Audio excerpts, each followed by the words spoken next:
Namaskar and welcome to this exciting new episode of Sattology Debunking Mythology. Today we're Hello. going to take up another historical topic, the historicity of Fatehpur Sikri. And we did discuss the last show you saw, you loved it, about Agra. And it's important to know the real names of cities in India before they were changed. Like one of the things is there's a city called Farrukhabad in India, which was called Bhishmanagar in the past, a place of Bhishma. And Fatehpur Sikri is also another name which is historically was different from the Mahabharata era. Somehow these names were changed by the invaders to India, and it's time for us to change them back. In fact, the entire Pakistan is a name given by invaders. It was called Panchanad Desh and Sindhu Desh, two countries mixed together. So we'll come that a little later, how we can get that back. And before we have very prominent guest writer and traveler and a good businessman. Now I came to know from his uncle. So let us welcome Vikas Saraswat. My Namaskar. pleasure. My pleasure. Namaskar, Aditya ji. My pleasure. Yeah, your uncle was telling me you're a very good businessman also. So I came to know. So kind of him. So Vikas ji, like, why invaders change the name of places of India? It's a very obvious question for many people. Okay. So obviously, Aditya ji, changing a name, permanently etching something alien is actually the ultimate triumph of the conqueror. So they change the names that way. Uh, they do try to impose their ways in other things also, say like their sense of dressing, their religion, their language, but all of that cannot be achieved. But the name will constantly remind you that you are a subjugated lot. So changing of the name actually does a lot. Like it affects the psyche of the conquered, the psyche of the vanquished. Many of the places in India, no, they have such outrageous names.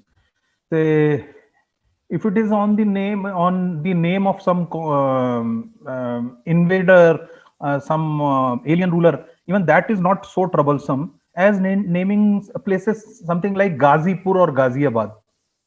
Ghazi is someone who has actually done something in the name of Islam, conquering the Kafirs. So it is a very deep and a very pejorative kind of a connotation, and we are still living with those kind of names, Ghazipur, Ghaziabad. That is very troublesome. Of course, changing the names of your pilgrimages, sacred places, that's also a big affront. But this is another affront. Such outrageous names. Uh, Allahabad, okay, they say no, Allahabad is something to do with the god, but that has come to it has come in place of Prayagraj. Prayagraj is a Hindu name, and in place of that, a Muslim name. So there is the conqueror thinks no that they have achieved the ultimate by naming the places in their own religious terms.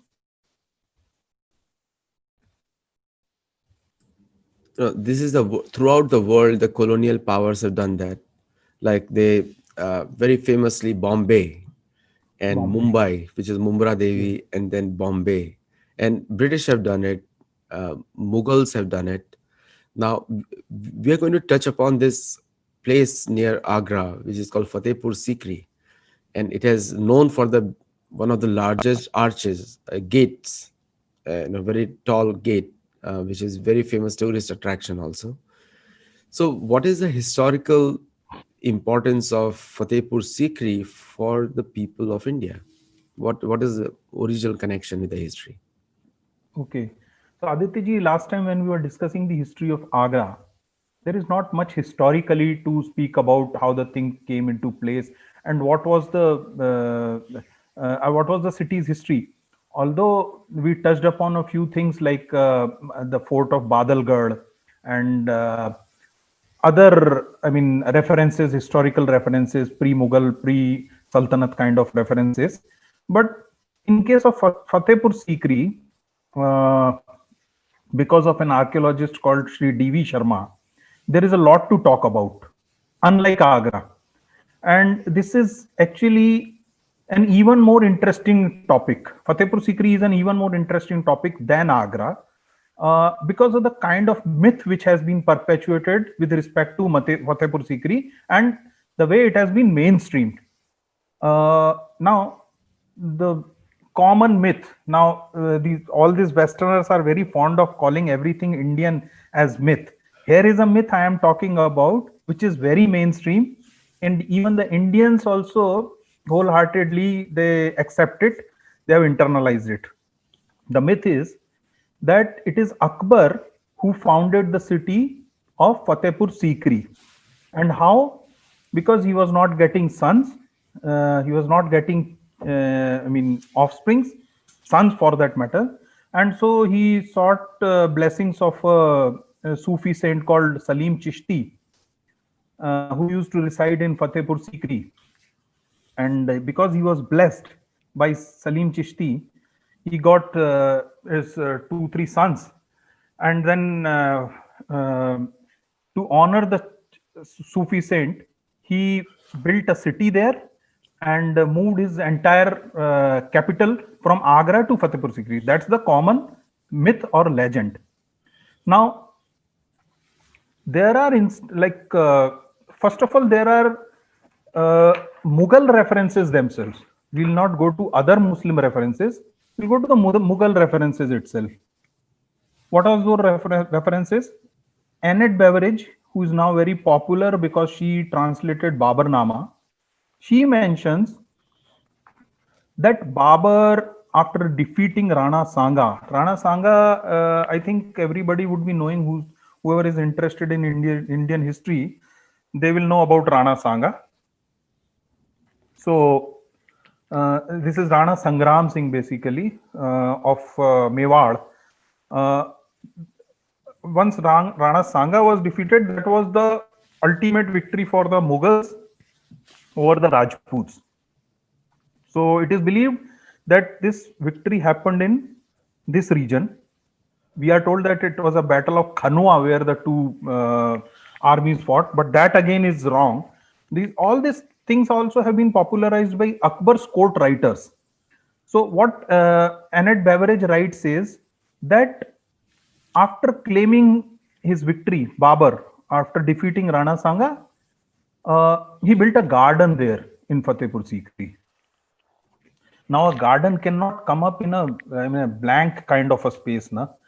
So, just to have one garden, nobody would conceive of it, or then go and spend days also there.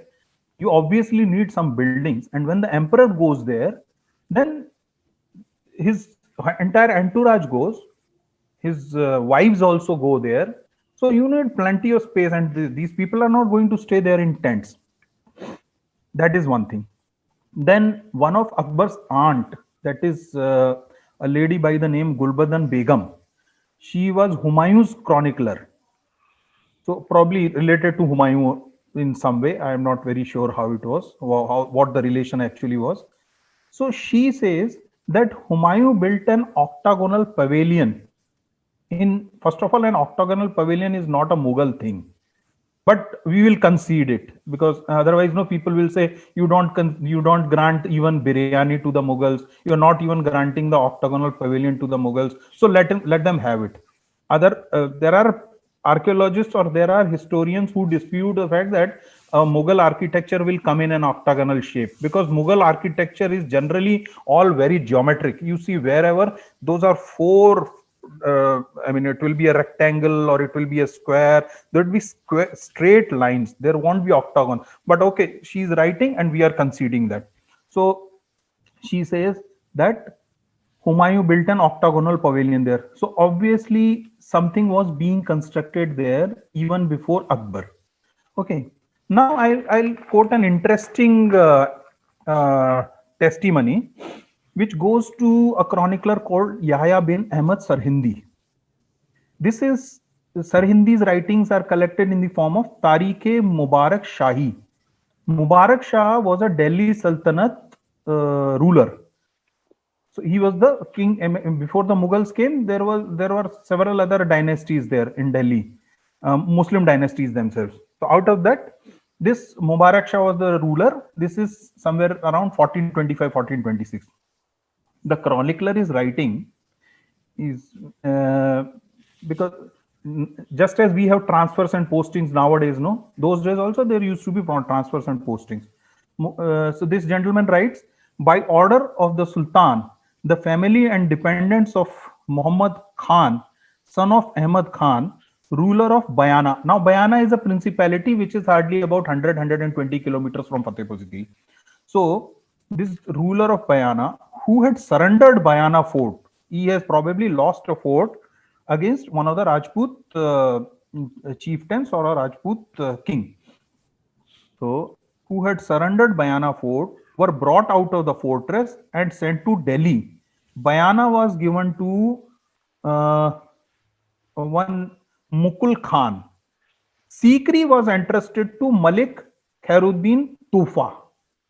So Sikri, for what purpose is he handing Sikri there? If nothing exists there, and if it was a blank space where these people came up with gardens, for what purpose is he handing over Sikri to them? And where is he writing this? He's writing it in 1426, November of 12th, 130 years before the birth of Akbar.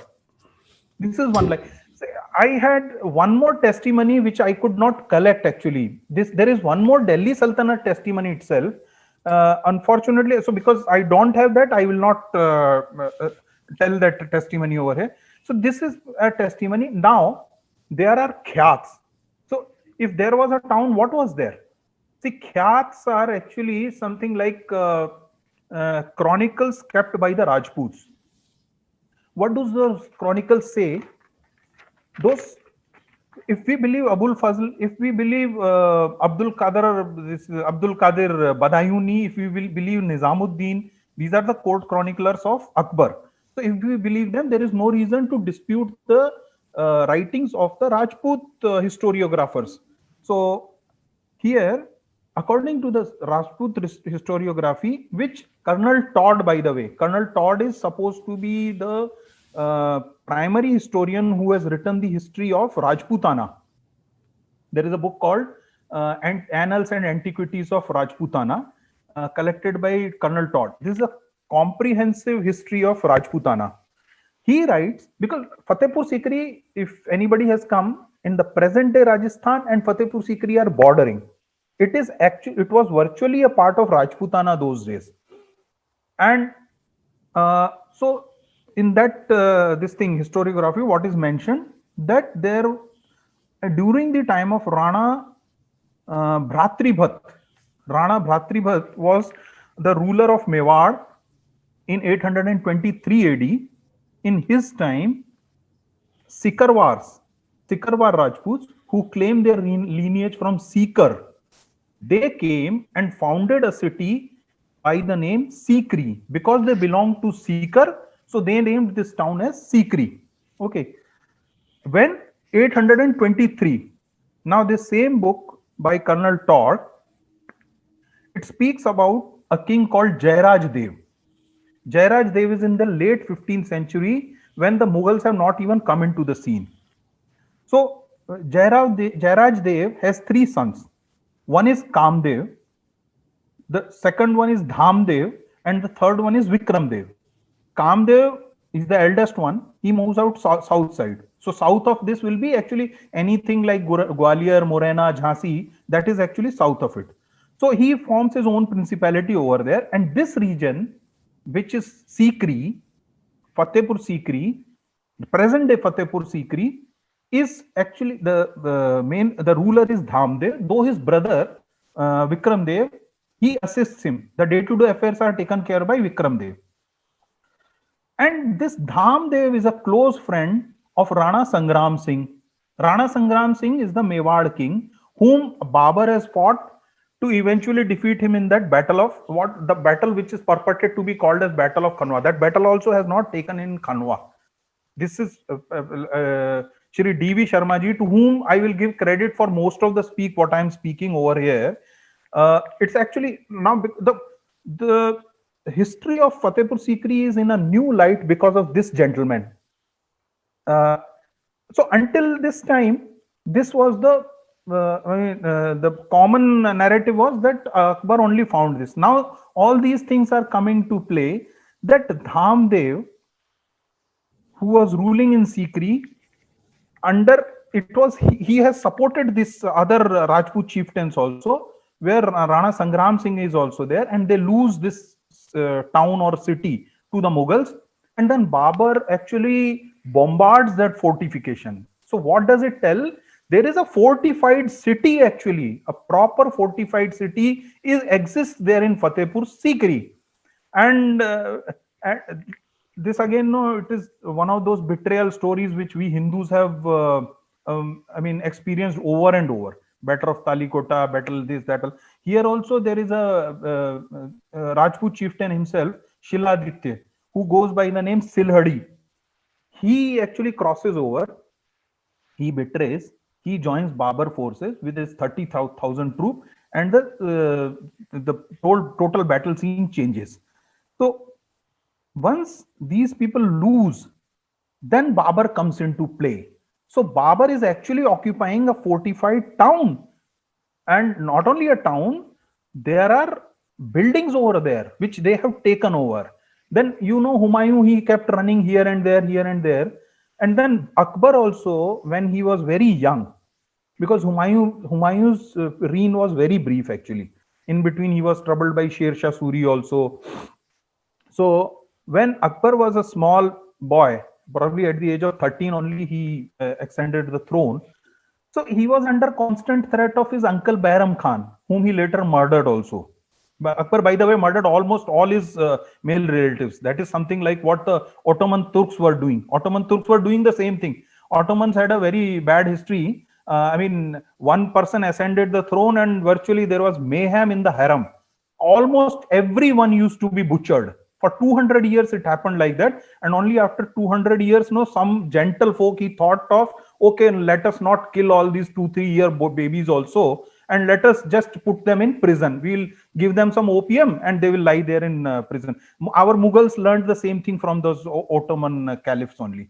So coming back to our part, so here now uh, there is a bard by the name of Vidyadhar. He says that in this particular, after the defeat of their Rajput kings only, he comes up with a small poem. I'm just reciting two lines out of that poem, what Vidyadhar recites. He says, Fatehpur pukarat Mughal naam mori nagari ko. Fatehpur pukarat Mughal naam mori nagari ko. Vijaypur nagari aaj Fatehpur bhayori. That means the the city which was known to us by the name of Vijaypur has now today become Fatehpur. These Mughals, they have changed. It's a long poem actually, whereby he says, no, the town which used to have temples, which the town which used to have people sporting tilaks, no, all that has fallen, and now Allahu Akbar is being recited over there. That is actually his couplet. I'm just reciting these two lines. So Vidya, and this khyat is actually quoted by Shri D.V. Sharma ji in his new book. So that is a brief this thing, and then with your permission, if you have something to ask, you can let me know, or else I'll go into how after 99 2000 the total narrative change with Shri D.V. Sharma coming in. No, before you continue, one question and then you continue. It's so astonishing. I think the first time ever we are discussing these things about Fatehpur Sikri. And most of the Indians don't know it. Most of the Indians, they have not been told about it. And for Americans and for other Western people, that is a major sign of tourism.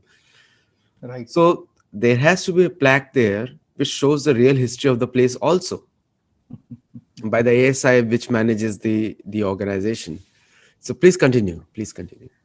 Unfortunately, the plaques or the government this thing publications, they come up with something very different, something very interesting. They say, oh, this building, oh my God, this has such a great Jain influence.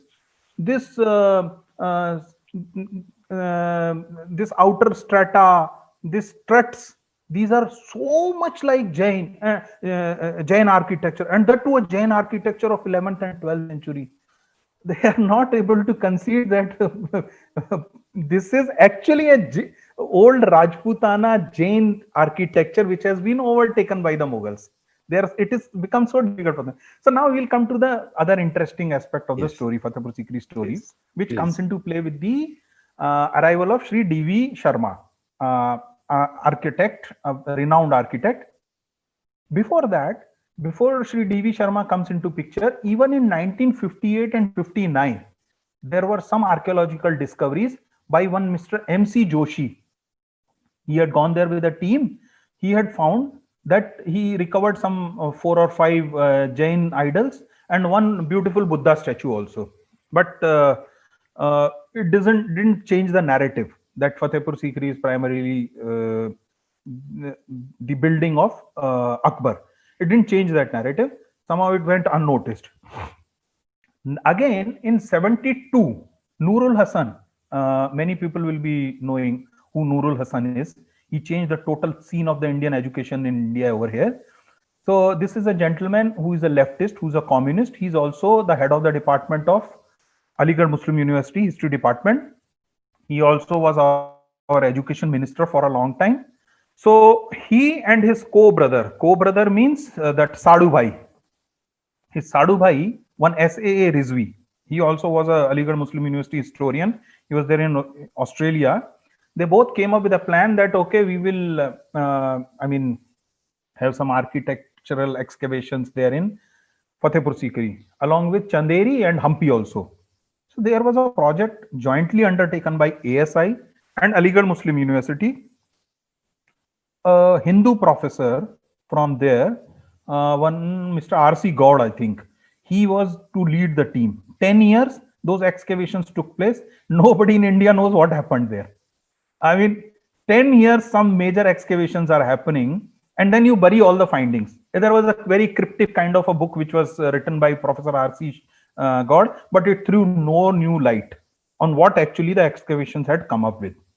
So probably because there were some very disturbing excavations which this team didn't want others to find out. So when in 1999 2000, when Professor D.V. Sharma went there, because D.V. Sharma had an inclination that, because he was the ASI head over here, and he was going through the place uh, around 20-25 kilometer periphery of the town, and he found a lot of Jain antiquities actually, which used to tumble out very easily.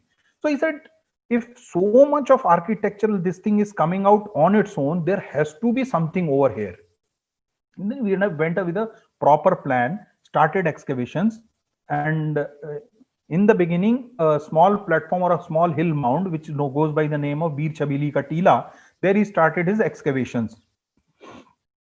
He found some stunning material evidence over there. Painted graveware, this painted graveware artifacts or painted graveware pottery. There are a lot of different potteries actually. Northern blackware pottery, red and black and red pottery, glazed ware. So because of all that ware, no, you get to know what strata it is and to what period it can be linked, to what period it can be associated. Now, this painted graveware, what Sri D.V. Sharma found, is actually of the period 1200 BC to 600 BC. That means the antiquity of the place goes directly to, say, how many? 3200 years back. It was of that antiquity. He found beautiful Jain. In other places, he was finding other Shaiv murtis. I'll prefer to call them murtis. I won't call them idols. Idol is a Western term. So he found he found Vaishnav murtis. He found this thing, Shaiv murtis. He also found a lot of Jain murtis over there. Jain murtis from Bir Chabili Ka Tila, because that might have been a this thing, a Jain temple actually. Then a beautiful, a stunning Jain Saraswati. I have sent you the image. You can share it with your readers. I mean your viewers. So a beautiful Jain Saraswati was also found there. This Jain Saraswati will also play a very important role because below that Jain Saraswati there was an inscription which clearly stated the date of that Jain Saraswati. On the date it was being consecrated at that place. That date is actually 1010 AD. And it also mentions that this place, Sikri, the inscription mentions, is a feudatory. The Sikarwa Rajputs of this place are actually a feudatory of the Kachap Ghat kings. Kachap Ghat kings happened to be the kings of Gwalior at that time. So it was very easy to date that thing because precise, it was matching with the lineage of the Gwalior kings over there, and it was mentioning who the kings were ruling over here. So this is one more like affirmation that Fatehpur Sikri basically was actually a place ruled by Sikarwars, Sikarwar Rajputs. The name of the place was Vijaypur. So this is that way. And then 2 years Mr. Sharma was doing his excavations. Some beautiful excavations he came up with. There are two lovely talks by Professor D.V. Sharma. Shri D.V. Sharma is not a professor, just a ASI gentleman. Those can be accessed on YouTube if somebody wants. No, it's very informative. So there, abruptly in 2000, these excavations were once again stopped. For second, third time, we are saying a lot of Halla Balu was there. All of this Aligarh Muslim team, they were up in arms. There is a Aligarh Muslim historian Shireen Muswi, then SSA Rizvi, that same gentleman, then Irfan Abhi. You will not be left behind, no. So all these people joined. They sent a team, Indian Historical Congress, and then they prevailed upon the government, telling them stop this, otherwise it will become another Ayodhya. Another Ayodhya, because they know that there is ample evidence here also, and there is a history of iconoclasm to this place also. So now with D.V. Sharmaji's excavations, it was conclusively proved that not only a city existed there was material evidence going back to say around 3,200. And actually, no, I'm sorry, it's not just that painted graveware pottery was found there. A celt was also found which dates to Neolithic period. So this goes beyond the Bronze Age. So it is like 5,000, 6,000 years of continuous habitation in that place. It's that old. The history of Fatehpur Sikri is very old when even compared to Agra, and that's why a 16th century or 15th century traveler, Robert Fitch, 16th century, when he comes here, he says that Fatehpur Sikri is in fact bigger than Agra.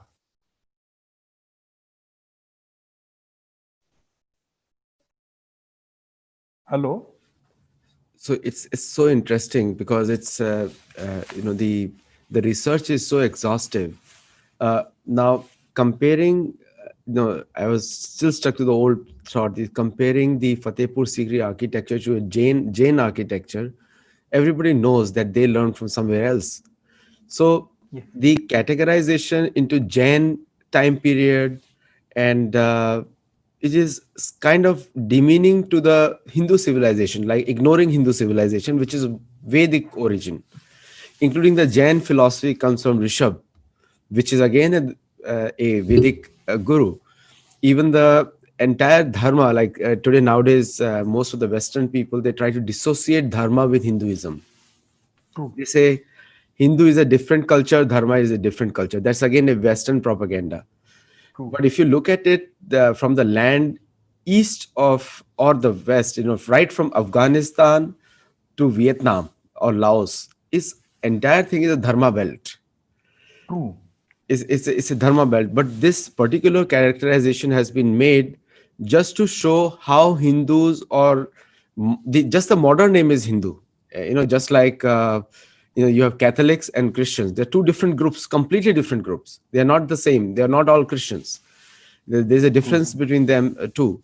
So the purpose is to undermine the Vedic culture, Sanatan Dharma, or Dharma as a word, to say this is Hindu, this is Jain, this is Sikh, that is going on. So the mindset of people who are characterizing these monuments has to change somewhere or the other. Maybe hopefully we'll make some difference over there. One Very true, interesting very thing true. you said about Fatehpur Sikri was why, and you also explained what was the earlier name and everything. The why do you think it is not registered in the ASI or other places? Why don't they listen to the local people? What is the reason behind that? Aditya, only very, in a very recent past, ASI has made some amends.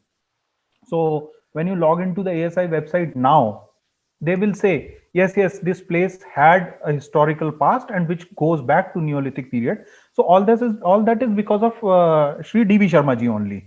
No, but earlier they were not ready to concede. As I said, no, in some places, what this ASI brochures used to say, oh, how come there's such a striking similarity between, Muslim architecture and this Jain architecture? I don't want to use that word, but idiots, that is actually Jain places of, you can say Jain or Panchayatan or the Hindu architecture, which is already existing over there. They have just usurped it. So if you don't want to see it, then that is your fault, no? And by the way, I have shared some images with you. So in the course of when you live, when you broadcast this, it will be good that those images can also play. Okay. I will like to speak about a certain buildings in Fatehpur Sikri. Yes, That would be please. again very interesting. Yes, please. So we will start with something which is called as Hawa Mahal also, or it is called as Panch Mahal also. There is a structure. If someone of you has gone to Fatehpur Sikri, they will immediately recollect. It's a 5-storied structure. On top there is one this thing, then there are 8 or 10 pillars, and then furthermore 50-60 pillars are there, and then in the end there are 84 pillars. Now what does that signify? Shri Sharma says that's a distinctly Rajput structure. Why? Because the Rajput way of governance, the Rajput administration is epitomized in that structure. Rajputs, even today, by the way, another interesting anecdote, or rather interesting aside to this, when these people they lost over here, no, in Fatehpur Sikri, first of all, this battle was not fought in Khanwa, as Akbar's chroniclers claim. This battle was actually fought in Fatehpur Sikri, and which makes a fundamental change to the history. Babarnama mentions, or rather Abul Fazl says, that Babar made a heap of the skulls, though that heap can only be made when the people are in one place. It's not if you are in an open battlefield and then nobody will take the labor of collecting the skulls after such an exhausting battle, make this thing and mound of the skulls. It can only happen when you have actually attacked that city, and then that city means there were buildings over there were people residing over there. But now this Abul Fazl and all, they conjured up, no, my king Akbar had constructed this mansion, that mansion, though nobody gives the date when that construction started. That fellow Badayuni, he very vaguely claims might have probably started in such 71, and another chronicler gives another date, Nizamuddin gives another date. So you are people staying besides Akbar here, you should be knowing it.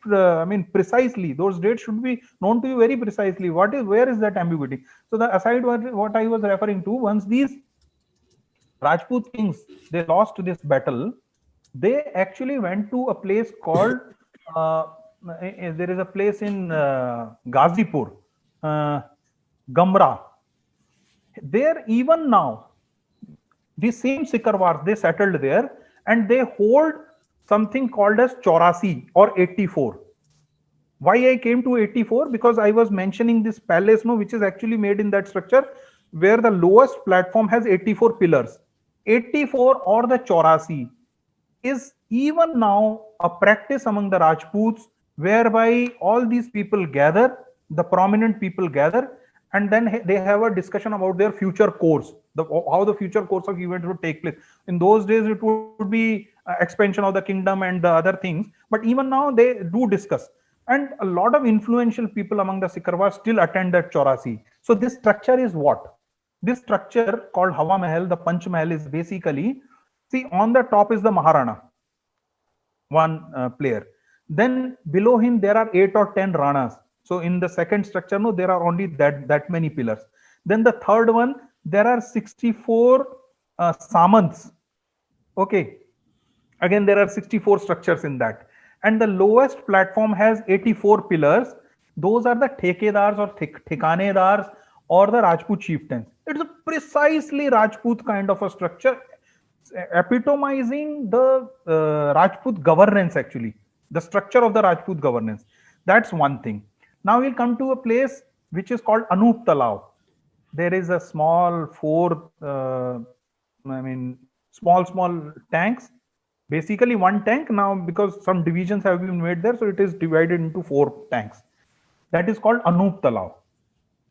Anup is such a Hindu name. Which king who is constructing the place originally would name his place? These people are coming, they are using Persian in their courts, and they will name the place. And by the way, so many places in Fatehpur Sikri are having Hindu names. There is a Hiran Minar. Hiran means it used to glow like gold. And where is Hiran? Hiranya comes from Sanskrit only, na. So that it is like that. Then not only that, there is this Anup Talav is there. One more Talav is there. That also goes by by a very typical Hindu name. I am forgetting that name now. So that is there. So many other structures are there. Jodha Bhai's palace, this, that, and one structure here, one queen is staying there, one queen's mansion is supposed to be there. In between, the Diwane Khas or Diwane Aam is there, and this Panch Mahal is there. It doesn't add up actually, because people are later on, they are, giving names to these places which were basically something else. So like that. Now we come to Anup Tala. This is there. This is the place which actually led to trouble for Sri D.V. Sharma ji. D.V. Sharma ji wanted to excavate it, and then our Sir Syed Ahmad Khan, you will know, the founder of MAO, no? He was at one time a munsif of that place, Fatehpur Sikri. So one fine day he comes up there and he fills that place, probably knowing that something beneath troublesome is there. D.V. Sharma ji actually went on to excavate, and actually it is the digging of Anup Tala when all these historians, Aligarh historians, they came up with that ruckus, and they said no, it has to stop. So because they know if something is excavated here and some Hindu ancestry, Hindu this thing signs are found there, and it will be big trouble for them. And then this place also will become one more Ayodhya. So, but anyway, D.V. Sharma ji persisted, and he found conclusive evidence that there existed a Hindu structure below that. These people used to say nothing is below that. This is a protected UNESCO site. Nobody can undertake any digging. Man, if ASI also cannot undertake digging, then who will? And we all should know what the history of our places is. So, but what Sri D.V. Sharma finds is that there are no arches in that structure, and anybody who knows the Islamic architecture knows that arches are very important. There are no arches there, and even the heaves and the brackets over there, no, they're very distinctly Rajput. So proper Rajput structure was found below Anup Talao, and it was a big embarrassment for them, because Sir Syed Ahmad Khan actually had filled that place and to the present level where it is. Sharma ji actually went down, he excavated all that stuff, and he found something very extraordinary over there. Then there is a place called Diwane Khas, the third building I am coming to. Here again, no, if you visit with any guide, they will say, Sir, Akbar was a patron of this like multiculture, and he was patronizing Hindus, this thing, and this Muslim, this thing also. So this is the most important structure of communal harmony in the entire Fatehpur Sikri thing, because there is a pillar which shows very distinct Rajputana kind of motifs over there. in that Diwane Khas.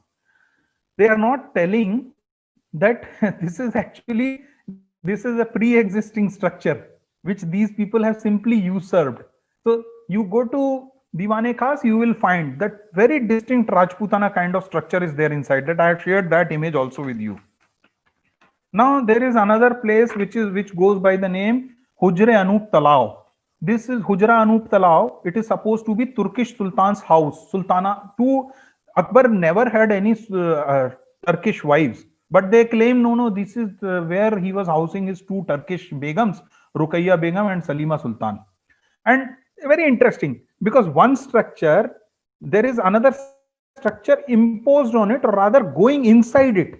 Any student of architecture will know that there is one pre-existing and another one added on top of it. You don't need any archaeological this thing or writing literary evidence. Those two buildings themselves are sufficient to show that. And by the way, that's not the only two things here. So many of the doorways are shut. So many doorways have been cut later on in the walls. There are so many chhajjas uh, just coming out of nowhere, and the ceiling of some places matching the roof of the basement of another. Such a though it's a very lovely place, Fatehpur Sikri is a nice place, but it is not a place which would have been built after proper planning, and that too by somebody of the stature of Emperor Akbar. So there are a lot of things which don't add up over there. And for anybody who goes there, they will come to know very easily about it. There is another building called Astrologer's Seat. Again, very distinct. Why I keep referring to Jain architecture? Because in the Rajputana architecture, there is a strong influence of the Jain architecture. So, as you said, these are two. For our convenience, our understanding only, we are trying to say that. I fully agree that Jains are nowhere outside the pantheon of Hinduism. It's all one and the same. Just to be sure, no, because this architecture people, this ASI archaeology people have their own way, and it is for some basis actually. So again, in this astrologer seat, again you will find prominent Jain kind of carvings and struts there. So that is it. Jodhabai's place. If somebody goes enter this thing, they will take you to one small building which goes by the name of Jodhabai's place. And they say, even today, see what a big farce. Even today, they have a tulsi plant there. By Jodhabai's times, tulsi plant will not survive up to this day for 500 years. No. So just to keep up that fracas, no, they have still planted up this plant over there. And when Sharmaji observed that, he said, "Boy, man, for a plant to continuously grow, there has to be some hole beneath it. There is no hole there. So what is it? Actually, the structure, he said it's a perfect Havan Kund, the old Havan Kunds. Because that again, it's a Rajput palace. Rajput kings were living there. So everything speaks of. Now anyone after this talk or after, I don't claim, like I'm just a lay person retelling you what I have learned through Shri D. Sharma ji, one Mr. Bhatia ji, another fellow, one Mr. Bhanu Pratap Singh. So I'm just compiling all of that and telling you. But after the knowledge of all this, once you visit Fatehpur Sikri, you yourself will know what it stands for and how strong that Hindu influence is there. Sharmaji claims that 90% of the buildings are all Rajputana buildings only. There are only 10% additions which the Mughals have done over there.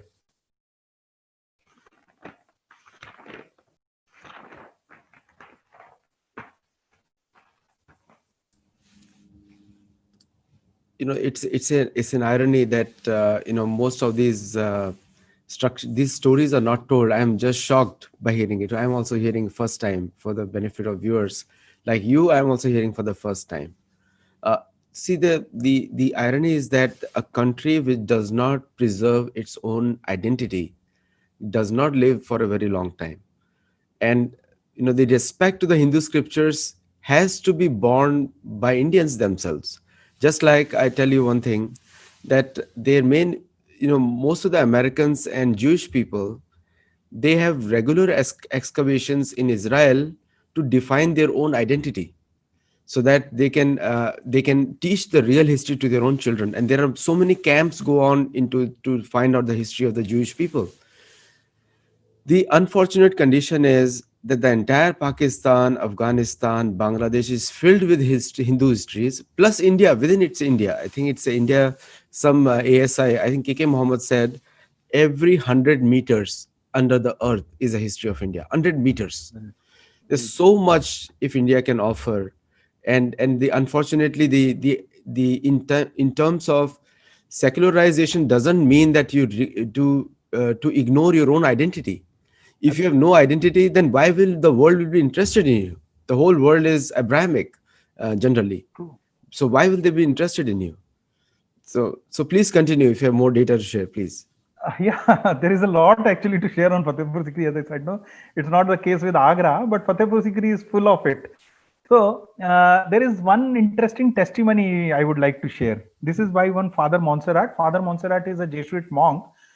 During Akbar's later part and Jahangir's early time, Jesuit monks had started coming to India, and then Father Montserrat couldn't attend that, and I mean couldn't accompany other three fathers, but he's writing. He has a testimony to leave. So, what is Father Montserrat writing about Fatehpur Sikri? He's a Jesuit priest traveling in 1580. He records, when the fathers perceived from afar the city of Fatehpuram, he's calling it Fatehpuram, uh, they began to gaze with the keenest delight upon the size and magnificent appearance of the city. The religious zeal of the Muslims has destroyed all the idol temples which used to be very numerous. In place of Hindu temples, countless tombs and shrines of wicked and worthless Muslims have been erected, in which these men are worshipped with vain superstition as though they were saints. This is what Father Montserrat is writing. And when is he writing? Father Montserrat is writing in 1580. 1571 is the time when Fatehpur Sikri, our historians, Akbar's chroniclers and our Marxist and AMU kind of historians, they tell us that Fatehpur Sikri city was started to be built in 1571. This gentleman is writing only in 1580, just 9 years after that. And this is the kind of description what he gives there, that Hindu temples had been destroyed there. In place of that, all these Muslim shrines and the Muslim tombs have come up there. That's what he's writing. So he's actually referring to Salim Chishti's dargah, which the Hindus keep going and praying over there. So this is there. A lot is actually made about Salim Chishti's divine powers, and Akbar was so indebted to him. He got his sons because of him. But there is another very interesting story actually, which Akbar's own chronicler Abdul Qadir Badayuni he tells us that what is actually the basis of Akbar and Salim Chishti's close affiliation. Did he really go there to honor Salim Chishti? Because by his blessings he got a son. I mean, all so stupid that Akbar left his pregnant wives with Salim Chishti. You know the character of these people. Would they leave their wives with somebody else? And then would that place be? I mean, it is supposed to be a barren place. Would that be a barren place? The whole entourage, the whole, almost the whole haram would go there and stay there. So nothing adds up actually. And Badayuni has a very interesting observation. He says about Salim Chishti and Akbar's relations. He says it's a little scandalous actually. So pardon me for that, but it will actually help you put the things in perspective. I mean, the lores what go there, the myth which has been constructed, what the reality is. This I am not telling, this some Sanghi is not telling. This is what a court chronicler who was always by the side of Akbar is telling us. So what does Badayani say? Such was the disposition of the paragon of excellence, His Grace, the Sheikh is Salim Chishti, that he allowed the emperors to have entry to all his most private apartments. That means Akbar could even enter the bedrooms of Salim Chishti's place and have most private apartments, and how much his sons and nephews kept saying, however much his sons and nephews kept saying, the nephews and sons were complaining actually because Akbar keeps coming there. Our wives are becoming estranged from us. The Sheikh would answer, there is no dearth of women in the world. Since I have made you Amirs, seek other wives. How does it matter? That is what the Sheikh says, and this is quoted by Badayuni. So he then tells, he then Sheikh actually recites a Persian couplet, which in English translation would read as, either make no friendship with an elephant driver or make a house fit for an elephant. I mean, you have to accommodate him, whatever his desires, whatever his wishes. So he was giving free access to not only his wives, his ladies, to the wives of his children also, or nephew and sons also. That is the kind of relation. And Akbar, you must remember, he had a transformation, I fully agree. But that is a transformation which came at the fag end. When Fatehpur, it is until the time Fatehpur Sikri was there, only 1582 he came up with Deen-e-Ilahi. This construction is supposed to have started in 1507. He has moved his capital there in 1571. 14 years he was there. And for first 9-8 years, he was the same Akbar. What we know, he proclaimed himself as Ghazi when he attacked Chittod in 1567. Okay. And he's the man who is keeping a harem of 4,000 ladies in Agra fort. This is the same man. This lustful man actually is going to Fatehpur Sikri because of this reason, not because he got some son out of Chishti might have said, okay, being a good friend, he might have said, okay, I pray that you get a child. Was Chishti a midwife that this fellow will leave his wives for delivery over there? So this is the kind of relation, this is the kind of myth making, and this is the reality actually. See, one of the things which you mentioned just now is the glorification of their own sant and all these whatever they call it, their like creating a human, creating someone larger than human out of a human, which goes against their own Yes, culture also. And true. then what is the problem which Hindus go to worship their devta? It's the same thing, and they are So definitely divine. Yeah. true.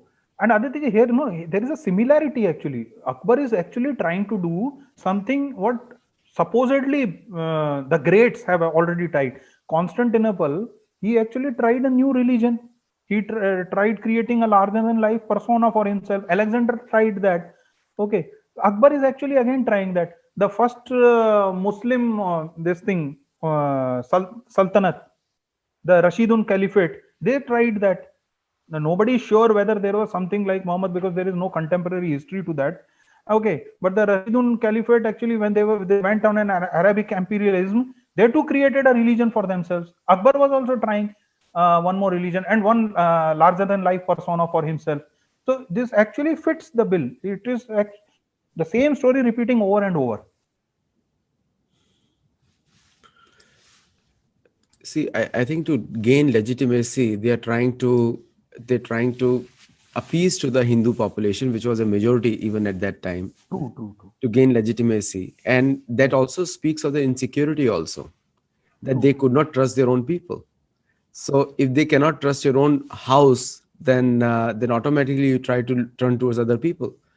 And the biggest irony is that Hindus got fooled. The biggest irony is that they could not see the political side of it just to retain power, because in Maharashtra, Marathi historians, they write a little bit differently, that Yes, these Mughal historians were so scared of their life, they were not willing to come out of their forts. yes, So, and that's why they were doing all these tactics so that they can make the opposition softer. yes.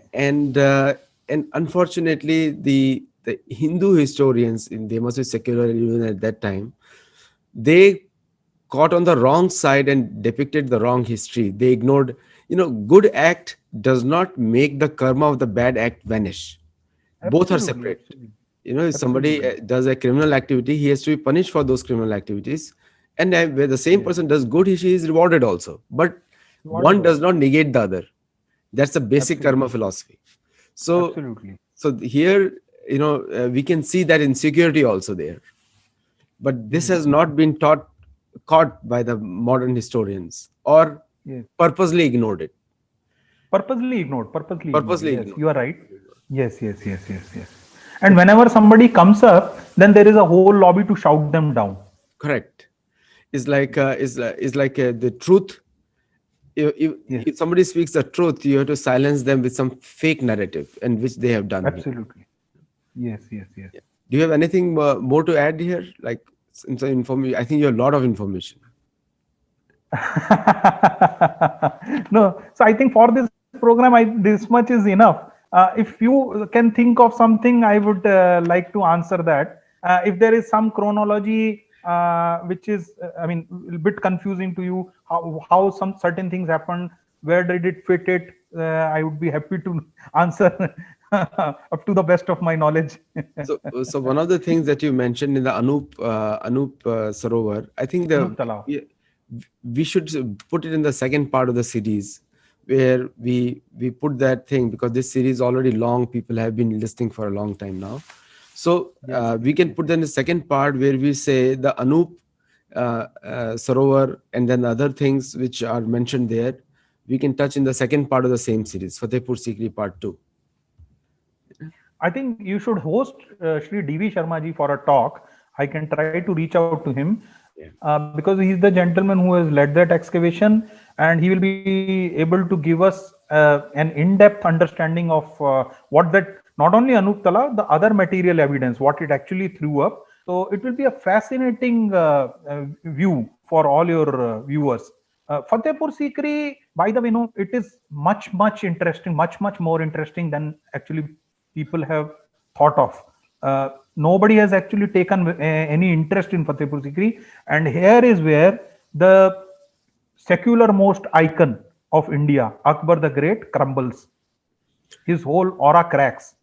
I think we should I, yeah, definitely invite. Please yeah. invite him I on mean, our I behalf. gave to Akbar that yeah, he later on he started sporting a vermilion, this the tilak mark also. He was tying a kalava also, and he was doing sun worship also. He came under influence of a few pandits from Mathura, and then he was hosting all that other kind of talk. That could be, as you say, because of political reasons. It might have been a genuine change of heart also. But he's the same Akbar. Like he's very adulterous in his ways, and he has gone to butcher some thousands of people, civilians, not the normal military people.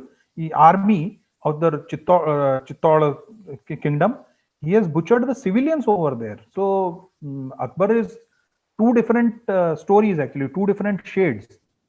And Fatehpur Sikri is where all these efforts are there actually to build a large, as you said, no, larger than life kind of a picture for him.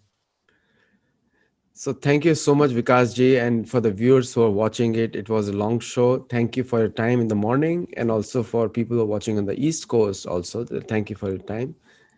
And the recording will be available. My pleasure, Aditya.